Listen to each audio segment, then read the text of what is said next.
So guys, it's another sad day for democracy in Nigeria as a senator of the Federal Republic of Nigeria insulted the former Minister of Education in the person of Dr. Obi Ezekwesili after she told him to shut his mouth up. The Senate is becoming something else under the leadership of Akpabio. Just take your time and listen to Dr. Obi Ezekwesili as she narrates what happened in that session. Just take a look for yourself. She would have to be one of the most effective voices on Nigerian affairs, one who is not afraid to ask tough questions and provide sharp answers in the ever more complex and increasingly chaotic politics in this country.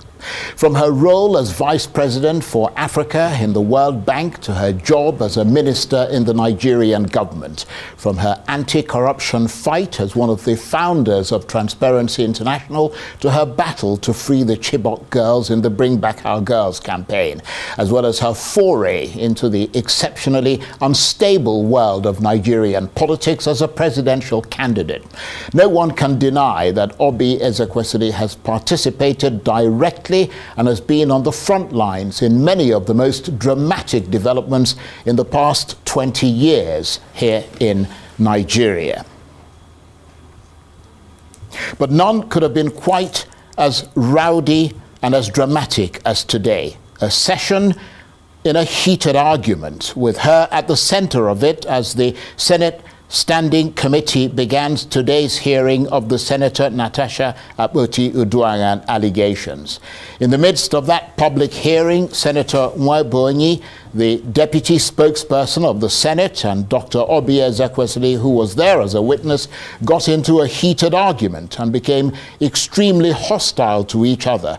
A hostility that eventually degenerated into a shouting match, with both sides raining insults on one another. I'm joined now in the studio by the former presidential candidate and former Minister of Education, Dr. Obi Ezekwesili, who is also a former Vice President of the World Bank, co-founder of Transparency International, co-founder of the Bring Back Our Girls campaign, and currently founder of the School of Politics, Policy and Governance here in Abuja. Thank you very much indeed for coming in. Thank you very much, Charles.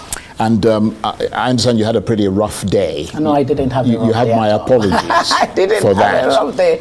Actually, I think that what happened today was very important.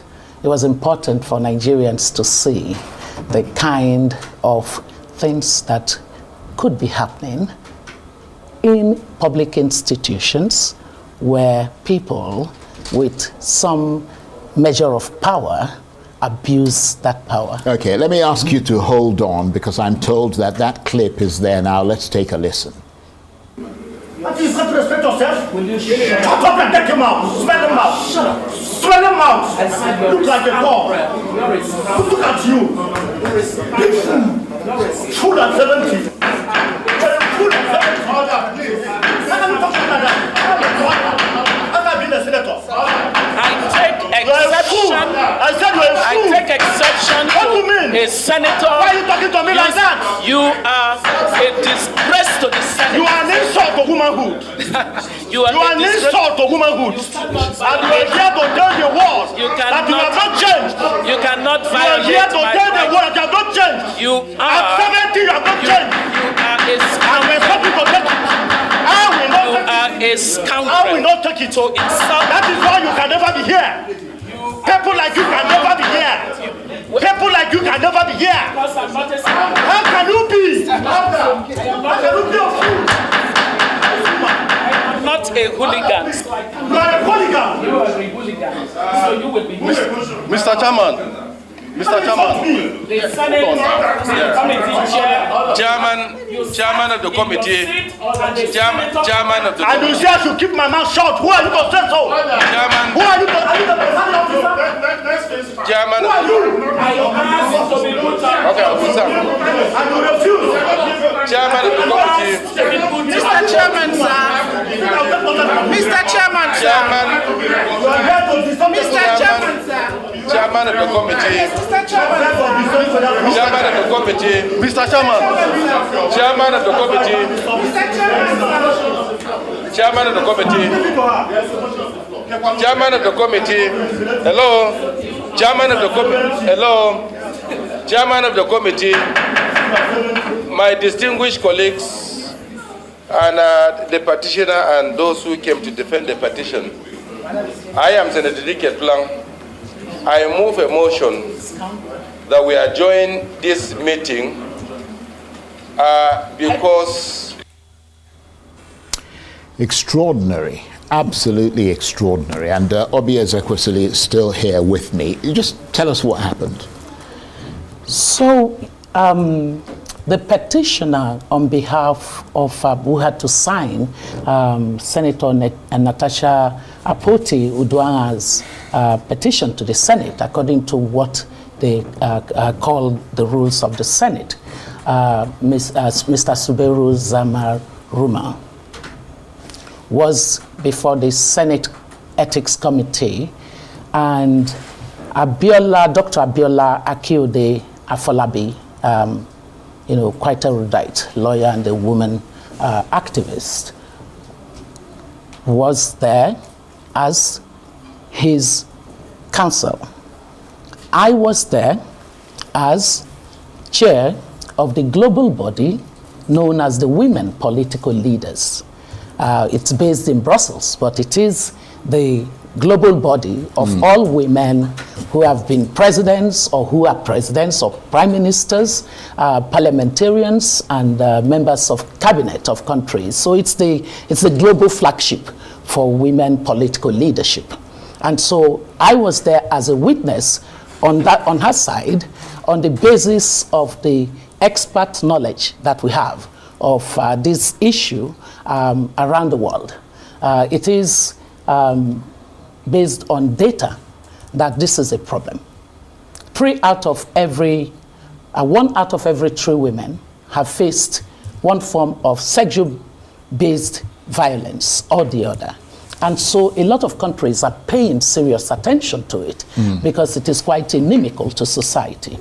And so in that regard, the petitioner, when we got there, and he and the witnesses were given a seat, then the petitioner started by saying that he had objections on the basis of which he wanted the Senate committee to consider his objections before he would go ahead and engage on his petition.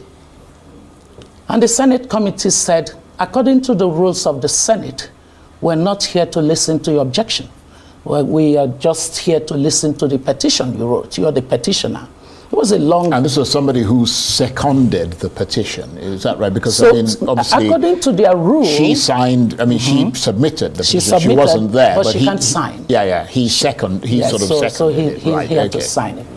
So on the basis of that, there was a lot of rigmarole, and all the senators were doing in that committee was doing everything to let us know that the rules would make it difficult for the right of a citizen who was saying that, number one, I object on the basis of the fact that members of this Senate, especially the chair, had at various times already taken public positions on the petition of my senator. I am her constituent, and I feel injured by what has happened. And number two, I object on the basis of the fact that because of the use of the rules of the Senate as a basis to trample on the rights of my senator, she is not here as the principal witness for me to make this presentation today. And so I want that my senator should be invited. But because you have violated her constitutional rights, ruled against the law, the judicial precedents where a senator cannot be suspended by the Senate for 6 months, I don't have her here. And so he made this very strong case, and the senators still insisted that, in fact, the word they used was, we were serious, we do serious things here. we don't have time for unserious things. At which time I had my hand up and I said, I actually think that that's a wrong use of word. We are not unserious people. And this is a serious matter. And, you know, many conversations carried on.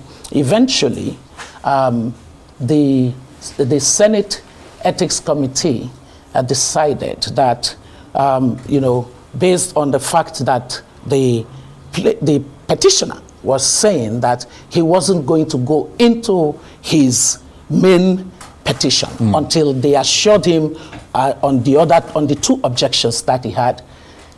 They said, and that it meant that we were not ready to engage on the matter. And then suddenly also said, oh, by the way, this matter is sub judice because there are two cases in court. They mentioned the case by the wife of the Senate president, and that on the basis of that, they actually really shouldn't. So it was at that time that Dr. Abiola said, then what was the basis of... Yeah, what's the point of being here, of convening this hearing? And while all of that was going on, then this senator, whom I will not acknowledge by mentioning his name at all. Well, his name is Senator Nwaebonyi. That's okay. But, you know, he then said, well, if they are not serious about giving any testimony, I am here representing the Senate president as a respondent, and that I am prepared to speak because, you know, we can't continue with this. So I said to him, can you please shut up? Because, I mean, we were just told that we couldn't speak, and you have been speaking without any form of an equivalent treatment. Said we couldn't speak because we were not ready to go into any conversation without the objections being addressed. So when I said that, So let me just get this. You said to him to shut his mouth. Yes. And that was what provoked the Senate. He was already provoked. Right. He was already provoked because he spoke. But it went from being a spark of a tinder box into a roaring flame. Precisely. So he was already provoked by the fact that he felt we were not serious. Right. He said, in fact, part of what inflamed it was that the petitioner then said, oh, by the way, it is this senator that made a lot of statements about my senator and in words that were not complimentary. So already he was charged. And so on the basis of that, when I said to him, we're talking, so just, hold your peace. Yeah. He fled and then began to release all that he released, showing the kind of level of indecorous personalities that we do have within our public space. That was quite extraordinary, I have to say. I mean, that the outburst and the kinds of things that were said, I would never in a million years have expected that to have happened, not only in the National Assembly, but certainly not around someone that we all know to be as distinguished a personality as you are. But let me say this. Charles, before you say that, sure, because it's important that you said what you said. You know what? This is what women go through largely when the camera is not on in some of our public spaces. The culture of silencing the woman who wants to say, what has been done to me is not proper, is one that has attained a pattern of behavior. It was that pattern of behavior you saw on display. The only difference is that cameras could pick it up. So I want to use this opportunity to say that this I consider to be one of the distractions that the Senate wants for the purpose of ignoring the persistent call that what Senator Poti Uduaghan needs is fair hearing. Have you not observed how since the matter of this sexual harassment was alleged by her against the Senate president, they have not addressed that matter? They have done every other thing around it, thrown words, thrown statements, done all kinds of things. I want the country, I want the nation, I want the public to please ignore whatever happened at the Senate. We now see an indication of what we should be addressing as part of our systemic change. But I want us to not put our eyes away from a woman, a senator, elected by her own people, who then said that the origin of the problem that we all first saw on the floor of the Senate was actually not about seat allocation. It was that all of that happened as the consequence of having rebuffed the sexual advance that was made toward her. As an important country in the world, what we all must agree is that such a material piece of information in our public space can only be addressed through an independent investigation of the allegation. It has to be addressed through a fair hearing, and if the petitioner who signed on her behalf is saying, I am not guaranteed that fair hearing here today, it shouldn't have been a basis for the Senate to try to use the games of the rules of the Senate, rules of the Senate, which, by the way, they apply inconsistently.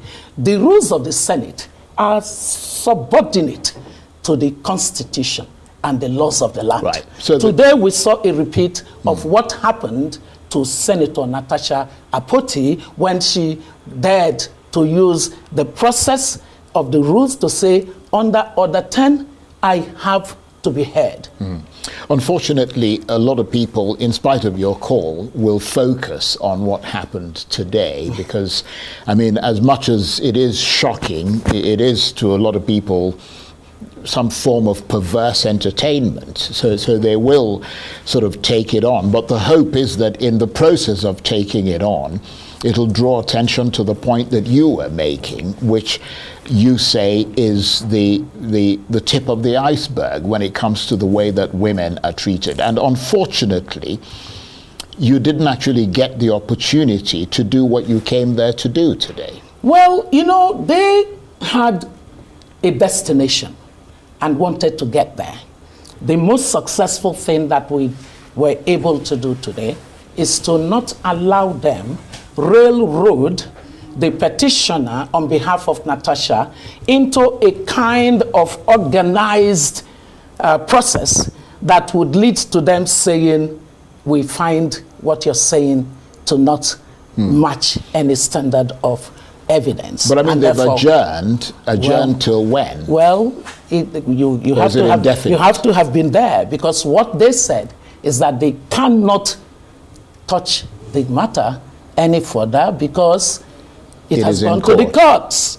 Now, what has gone to the courts? What they have done is to make Senator Natasha now a defendant on a case filed by somebody she never mentioned in the course of her allegation against the Senate president. So you can see clearly that what the Senate has basically decided to organizationally do is to silence this woman permanently and to dismiss the issue that is so important for our democracy to address in as if it were just an unserious matter, which was why they started off by telling us that we don't do unserious And do things. you think they're likely to succeed in that quest Well, that you allege? I believe that as much as the Senate has grossly violated the Constitution, almost in a habitual kind of way, by simply not respecting that Senate rules are, the Constitution and the laws of the land are higher order than their internal rules. You know, in the United States, they have Senate rules.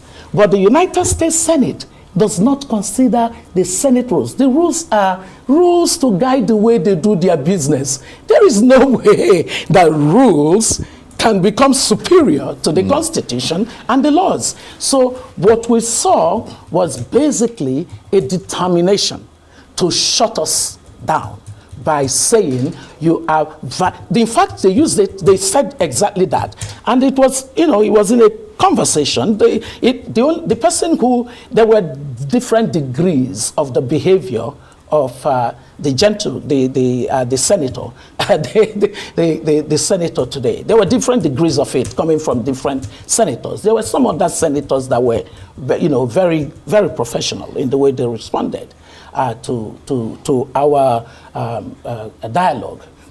But what became very obvious is that the idea that we as a people are so easily swayed by the superior powers of the people that hold the levers of authority in our public institutions. And people that needs who to were end. voted in by the people, The ostensibly. Well, you know, I'm glad you used the word ostensibly, because I would be surprised if we did a proper audit of our electoral process and our elections, whether the number of people who would come out clean as having been voted and therefore holding the legitimacy of the citizens is actually significant, as we would hope. But you know one person whose legitimacy we are not in doubt at all about? It is Senator Natasha Akpabio-Led. Meanwhile, there's a recall petition against her from some of her constituents. Yes. I mean, whether it's orchestrated or whether it is something else, we don't know at this point. But I wonder if you've been in touch with her and what her sort of mind frame is at the moment. I find that young woman heroic.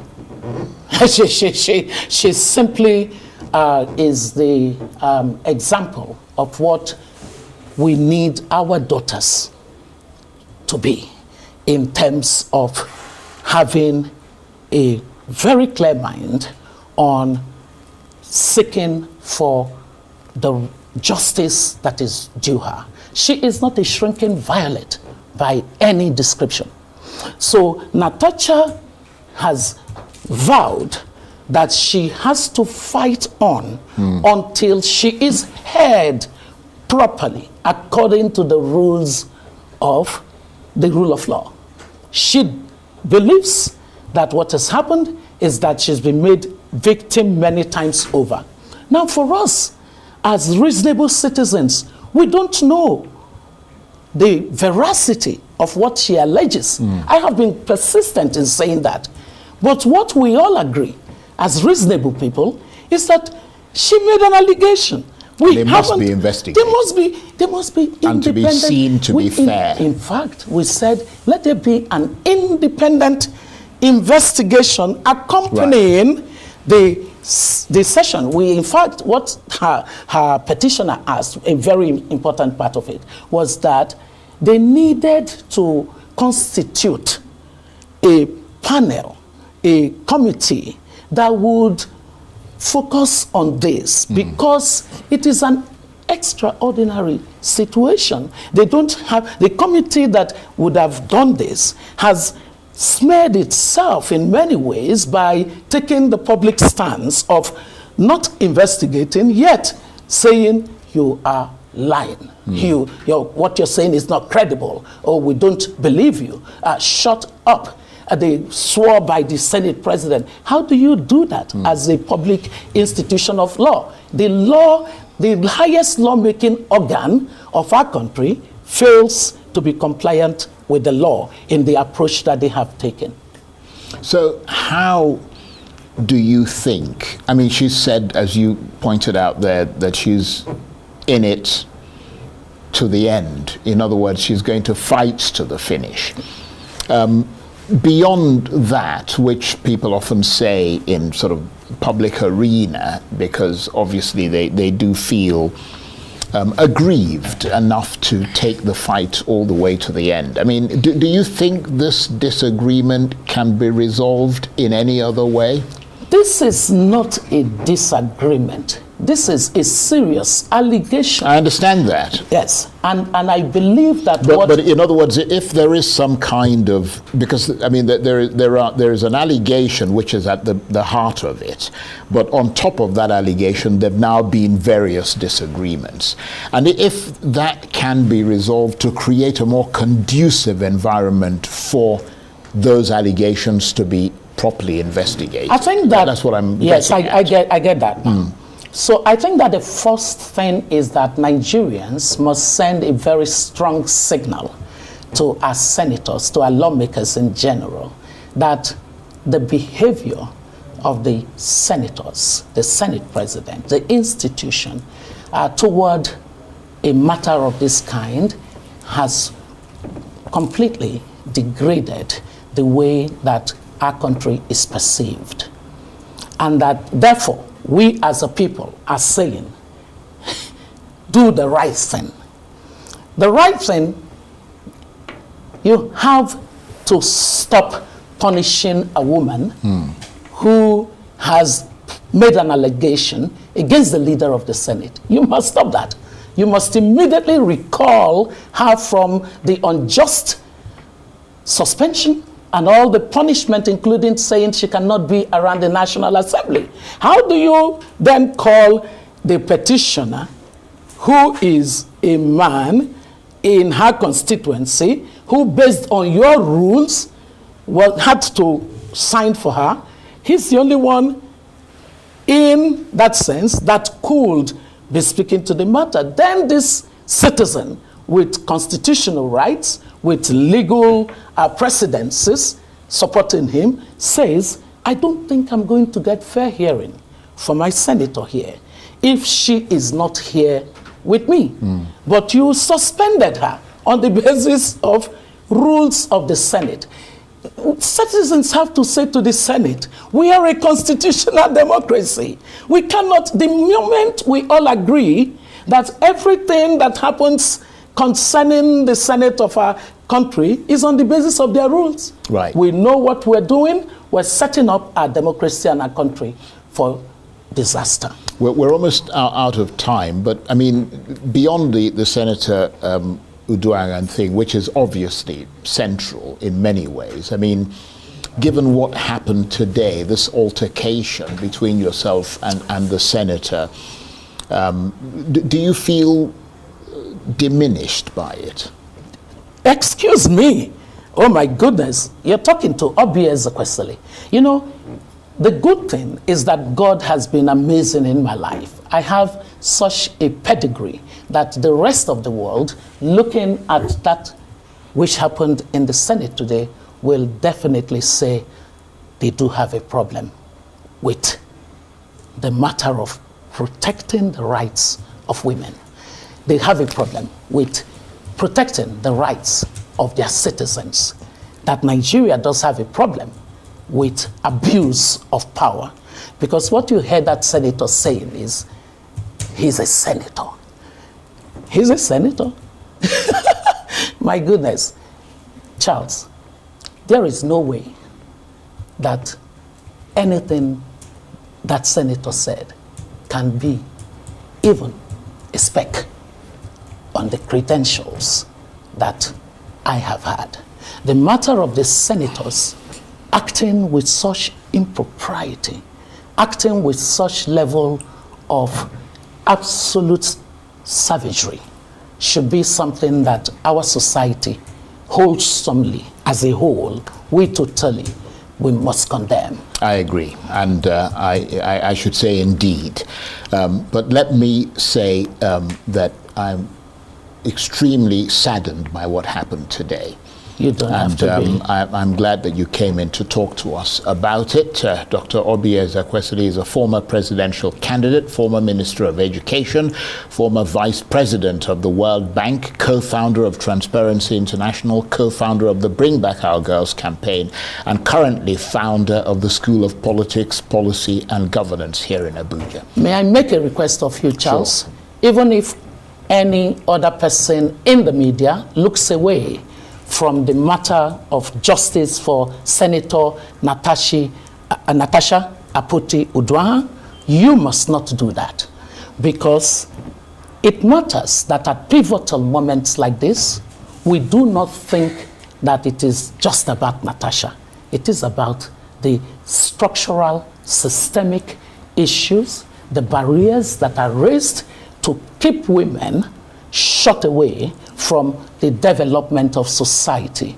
Meanwhile, evidence suggests clearly, it's evident, that countries that have paid attention to representation in governance by their women are the ones at the top of the economic league table. Right. So any Nigerian that cares about the prosperity of Nigeria must understand that we can't go against evidence. There's no exceptionalism about our country on that. So all of us must insist that this matter will have to get its day properly within the realms of all that our Constitution and our laws require.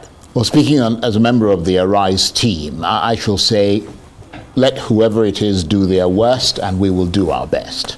Good. Thank you very much indeed. Thank you. Good to see you.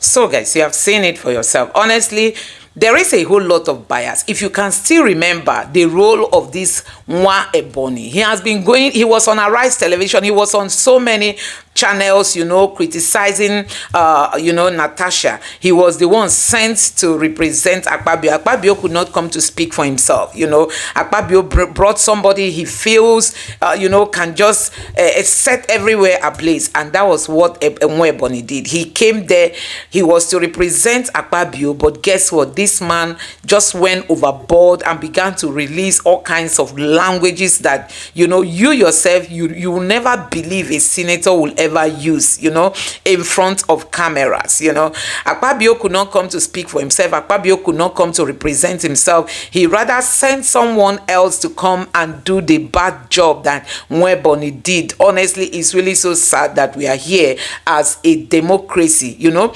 as a democracy. Nigeria is a democratic country, but see where we are today. These senators don't respect themselves. Even though if Obi Ezekwesili asked him to shut his mouth up, won't it be wise, or is it not okay, maybe after this session he goes out to tell Obi Ezekwesili, please, I don't like the way you addressed me, I don't like the way you spoke to me, and everything will be done, will be settled amicably. Instead, he just flared up as if he was already angry before coming to represent Akpabio himself. And the question remains, why didn't Akpabio come to represent himself? Did he travel out of the country, or is it that he's looking down on this investigation? Yes, Natasha was not there, possibly because she was suspended, and she was like, what am I coming there to do, since I'm not coming as a senator? I've been sent out of the Senate. And now you see how all this thing is worsening the image of the Senate. I mean, the image of the Senate is worse, is getting bad under Akpabio's leadership. Honestly, Akpabio will be remembered forever, but for the wrong reason. For the way he has managed Senate under him, the Senate is getting more enemies. People are criticizing it the more. They are not doing more of their job. They are there like rubber stamp and all that. Now, this allegation that has happened, Akpabio should be the one. Come and answer for yourself. What happened? You have sent somebody, but you sent the wrong person to represent you. The person who doesn't know how to manage his words, that doesn't know how to speak, that feels he can intimidate people, he can say all kinds of things, and that is what we don't want. I think the Senate has had enough of all these shameful actions that we have seen lately. I mean, the Senate should rescue itself. Enough of all these barbaric actions that we are seeing. You know, this just tells you that the kind of people that are in the Senate needs to be reviewed honestly, and it's also a lesson to Nigerians that when election comes, please mind who and who you are voting for, no matter how much you are being given. Mind the kind of people you are giving your votes to, because they cannot represent you when that representation is needed. See how this man speaks, you know, in public. Even if Obi Ezekwesili used the wrong language, the way you responded, is that how a senator, a serving senator of the Federal Republic of Nigeria, is that how he is supposed to, you know, react? Is that how he's supposed to respond to Dr. Obi Ezekwesili? That's the question. He that is among those making laws, they are the ones proposing bills that are setting Nigeria backward. This kind of person with this mindset, how is he able, how can he come out to make laws, you know, make laws that will work for this country? No wonder the country is just going backward, because we have the wrong people in leadership. You can see him justifying himself. Yes, Obi Ezekwesili said, shut up your mouth. That is just a mere English language. You know, for us in Nigeria, we see shut up as a you know, a curse or something like that. But it's just a statement. It's just a statement. When somebody say, shut up your mouth, it's a statement. And if he doesn't like it, what prevents him from like going to Obi Ezekwesili after this session and say, okay, I don't really like the way you spoke to me, please, because of next time. And that settles it. Instead, he was now shouting a fool at 70, a fool at this. That doesn't call for it for a senator. Honestly, this man needs to be recalled. He really needs to be recalled. If Nigerians are looking for who to recall, this senator should be number one. And we've seen him coming out, you know, talking about Natasha. He's already biased. When it comes to Natasha's case, he's already biased. You don't need to be told. He's already biased. We saw him coming, you know, granting interviews when he was not even the person in question. Akpabio, that is the person in question, is not coming out. He has been the one championing all kinds of things for Akpabio. Anyway, guys, let's see how all this play out. It's really so sad that as a country, we are still battling with all these kind of people in the Senate. Anyway, let me know what you think about this in the comment section below. Please don't forget to subscribe to the channel, turn on the notification bell. Please give this video a like so that YouTube can recommend it to more people, and drop your thoughts in the comment section below. Thank you.